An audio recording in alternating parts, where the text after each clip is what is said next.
Hello, my name's Tommy, and I am delighted to welcome you to Podcast Assemble. Now, there is so much content out there in cinemas, alongside on streaming, and only so many hours in the day.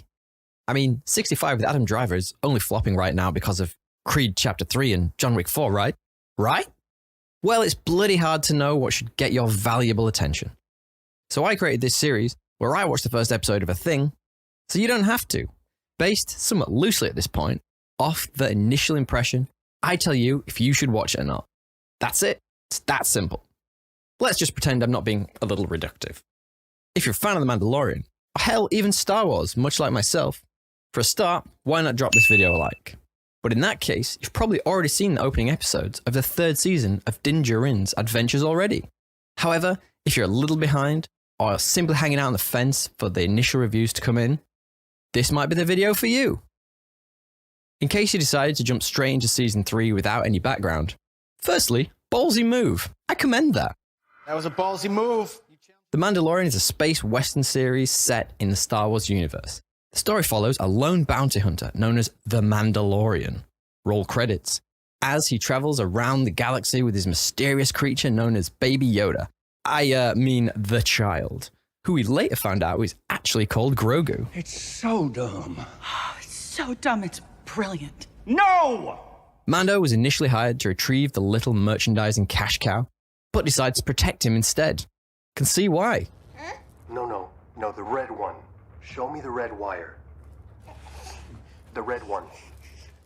The series explores the Mandalorian's adventures as he navigates a dangerous world of bounty hunting, while also trying to uncover the truth about the child's origins and keeping out of the hands of those who seek to exploit his powers.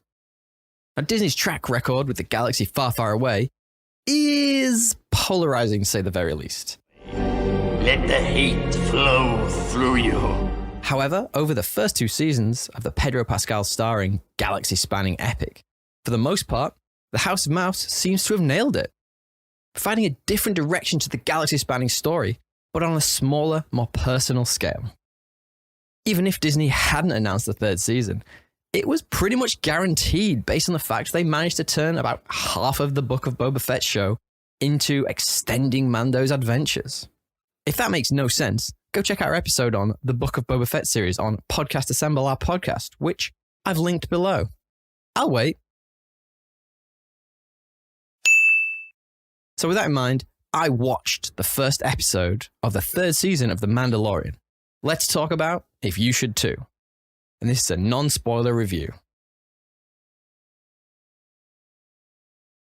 As I mentioned, if you're a big Mando fan, but never got around to watching the Boba Fett show, the opening of the new season might be somewhat confusing.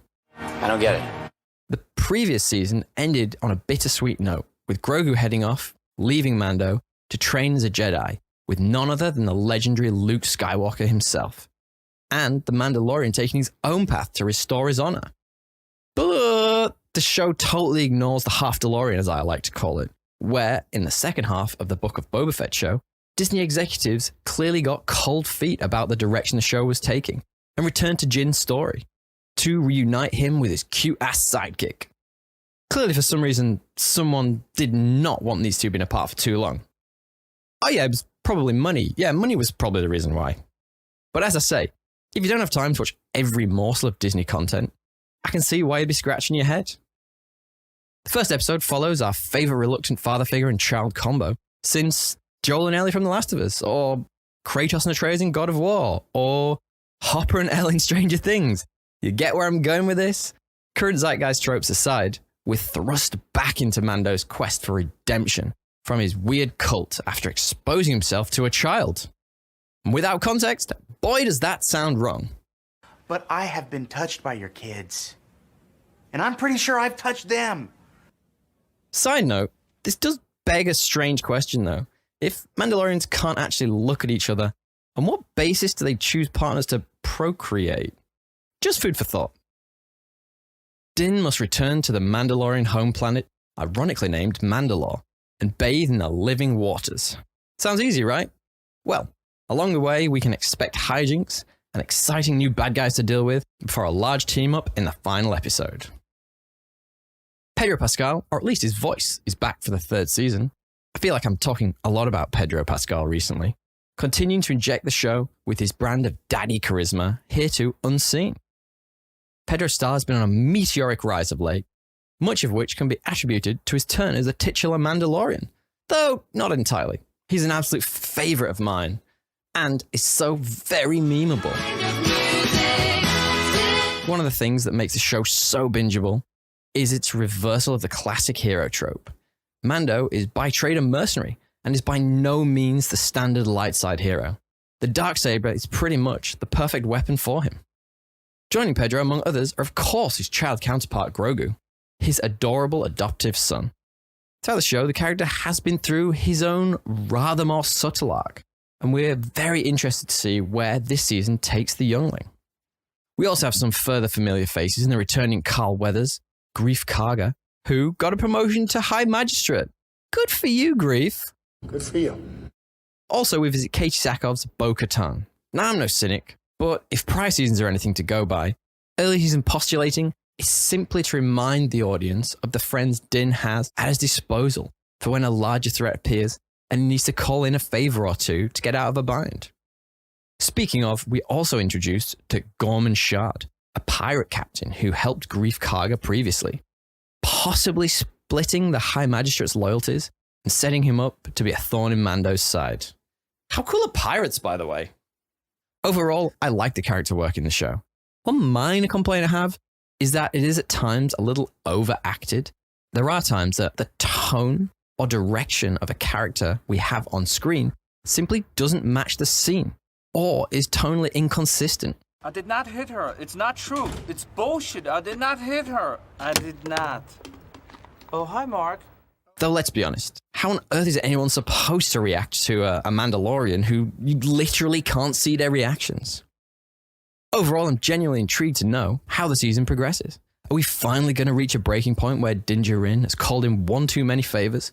Could one of the broader players in the story finally be getting sick of his never-ending cycle of making the wrong enemy? Well, at this point, not a lot. Oh, you were expecting more. Righto. The thing which kept me, much like a lot of fans, coming back for more Mandalorian, alongside its core reluctant father figure relationship, and the fact that compared to other Star Wars media, it's relatively easy to digest, is that, to this point, the show has effectively followed a monster of the week motif. Now, often this can be stigmatized, but much like a ton of your favorite shows, including the likes of Buffy the Vampire Slayer or Supernatural, in this case, to be honest, it's a bit of a breath of fresh air. A problem amplified by Disney Plus's serialized extension to the Marvel Cinematic Universe. At times, their TV shows felt more like a movie that just had a little too much content to be condensed into a 2-hour runtime. Take Hawkeye's 6-episode run, for example. Now, I for one had a lot of fun with the show when it came out. We're having fun, right? However, it was quite disjointed, with content stretched increasingly thinly over each episode's runtime, and at its worst, it felt like a glorified introduction to a couple of new generation characters. And don't get me started on the Book of Boba Fett.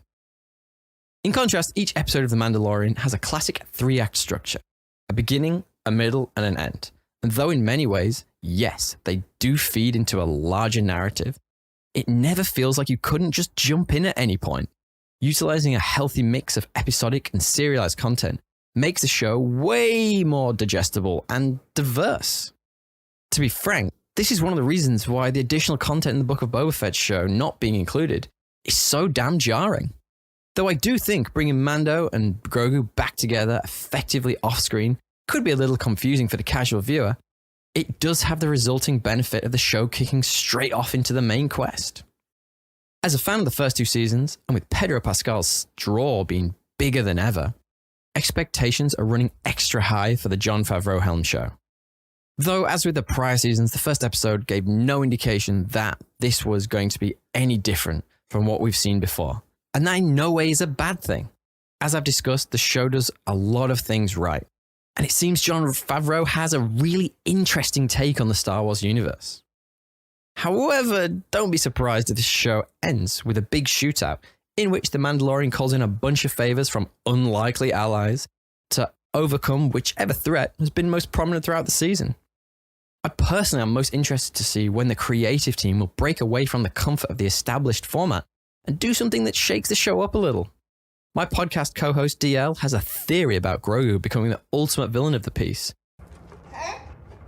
See where you took the blue one off? Yes. Now put the red one. No, don't put the... Which would certainly ruffle a few feathers. But should you, yes you, watch it? Heck yeah! If The Mandalorian's badassery isn't enough to pull you back, surely Grogu's cuteness is. So go watch it!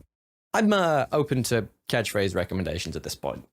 But what we want to know is, what do you think? Did the previous series make you want to come back for more?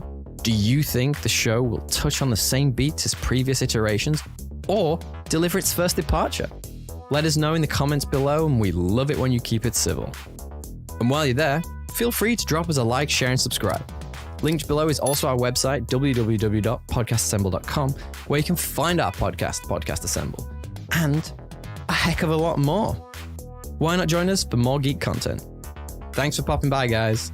Tally ho!